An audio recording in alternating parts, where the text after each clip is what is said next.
প্রিয় দর্শক বন্ধুরা, এই মুহূর্তে দাঁড়িয়ে সপ্তাহের শুরুতে আবারও আপার প্রাইমারি থেকে দুটি গুরুত্বপূর্ণ বিষয়কে সামনে রেখে উঠে আসছে অত্যন্ত বড় খবর, আপডেট বা বিগ নিউজ। অবশ্যই আর্জেন্ট ভিত্তিতে এই ভিডিওটা তাই আপনাদের জন্য ক্রিয়েট করতেই হচ্ছে, কারণ আর্জেন্ট তথ্য। অবশ্যই এই ভিডিওটিকে তাই আপনারা সম্পূর্ণ শেষ পর্যন্ত ওয়াচ করবেন এবং চ্যানেলটিকে এখনই সাবস্ক্রাইব করে নিয়ে সঙ্গে থাকবেন। চলুন কথাবার্তা একদম না বাড়িয়ে আমরা মূল টপিকটায় ফোকাস করে সম্পূর্ণ বিষয়টিকে একটু জেনে নেওয়ার চেষ্টা করি। এই মুহূর্তে দাঁড়িয়ে আরও একবার সপ্তাহের শুরুতে একেবারে নন জয়নিং বিষয়কে এবং রেকমেন্ডেশনের বিষয়টিকে কেন্দ্র করে উঠে আসছে দুটি গুরুত্বপূর্ণ back to back breaking news. সংক্ষিপ্ত আপডেট কিন্তু অত্যন্ত গুরুত্বপূর্ণ। তো যে বিষয়টি জানা যাচ্ছে যে এই 24 ও 25 তারিখে কাউন্সেলিং শিডিউল যে চলছে বা হয়ে গিয়েছে, সেই সমস্ত 24 ও 25 তারিখে কাউন্সেলিং পর্ব সম্পন্ন করা প্রার্থীদের ক্ষেত্রে স্কুলগুলিতে রিকমেন্ডেশন লেটার কিন্তু পৌঁছে যাচ্ছে। এই রিকমেন্ডেশন লেটার পৌঁছানোর ক্ষেত্রে স্কুল সার্ভিস কমিশনের যে তৎপরতা, যে ভাবমূর্তি বলা যেতে পারে অত্যন্ত পজিটিভ।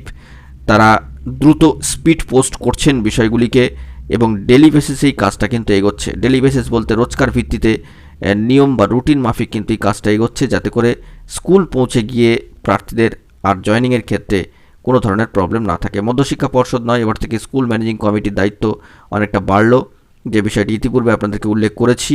তো আপাতত কাউন্সিলিং রিকমেন্ডেশন পর্বে ক্যাটাগরি জেন্ডার ওয়াইজ যে গড় রেশিও, যে অ্যাবসেন্ট হওয়ার বা অনুপস্থিতির সেই সংখ্যা কার্যত কিন্তু হঠাৎ করেই বেড়ে যাচ্ছে এবং সেই পার্সেন্টেজ 25 থেকে 27 এবং সেটা কিন্তু সর্বোচ্চ 35% পর্যন্ত হয়ে যেতে পারে বা হচ্ছে, সেরকম একটা খবর বেরিয়ে আসছে।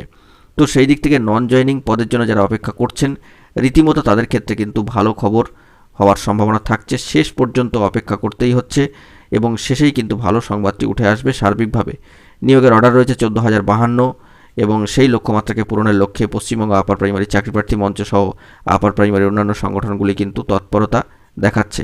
তবে ক্যাটাগরি জেন্ডার ওয়াইজ যত গড় অনুপস্থিতির সংখ্যা বাড়বে, তত নন জয়নিং শূন্য পদের ক্ষেত্রে নিচের দিকে যারা রয়েছেন, ওয়েটিং প্রার্থী যারা রয়েছেন, তারা কিন্তু একটু একটু করে উপরের দিকে উঠতে থাকবেন এবং কনফার্ম হয়ে যাবেন।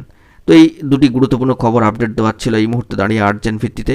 অবশ্যই ভিডিওটি ভালো লাগলে লাইক, কমেন্ট ও শেয়ার করে সকলকে দেখার জন্য সুযোগ করে দেবেন এবং চ্যানেলটিকে এখনই সাবস্ক্রাইব করে নিয়ে সঙ্গে থাকবেন।